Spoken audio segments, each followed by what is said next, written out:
we understand it. Court orders is the law. And you look at what the political class is doing. You look at what the police, the ones who are there to ensure that law and order is maintained, are disrespecting court orders. And Kenyans are asking the question, if you do not respect court orders, why should I? Should they be surprised? Should we be surprised that Kenyans are asking those questions today?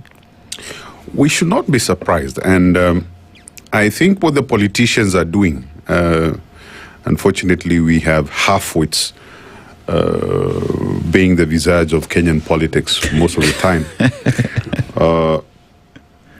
What they are doing is a phenomenon called parallelism in constitutional law. Parallelism is usually where we have a parallel state of affairs created to shadow and undermine the Constitution. Okay. And this has a history. If those of you who care to remember, we have the history of a very beautiful constitution written in Germany, pre-Hitler Germany, called the Weimar Constitution. The Weimar Constitution was just as beautiful as ours. Separation of powers, very noble principles, a Bill of Rights. It was touted as a very good constitution. Now, the shelf life of that constitution was a brief few years for the reason that we had deliberate actions aimed at undermining it that eventually saw to its demise. And after that demise, we had the Third Reich and Adolf Hitler. Yep. And all of us know what Hitler did. So when you undermine, the court issues a warrant of arrest for Kerich.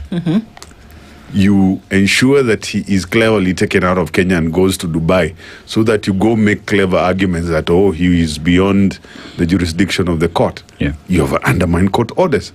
We have, and unfortunately I've been involved in some of these matters, and it usually annoys me. Martha Karua was awarded compensation by the East African Court of Justice. Not by one court, but the first instance court, and affirmed by the appellate court in Arusha. The government of Kenya has refused to pay that till today.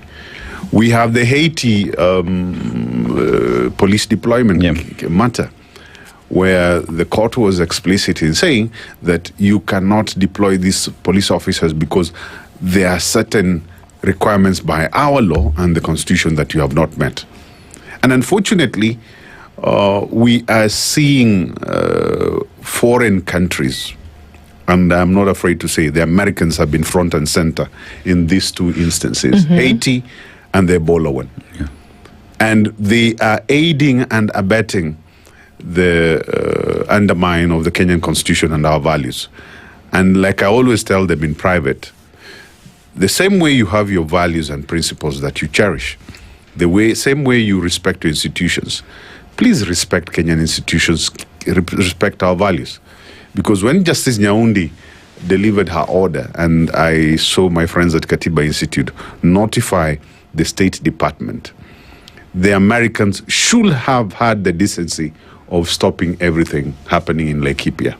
Well, I mean, it's interesting that you say that, because they then did give a statement thereafter, actually yesterday. And what they said is that the first line, or maybe the second, was that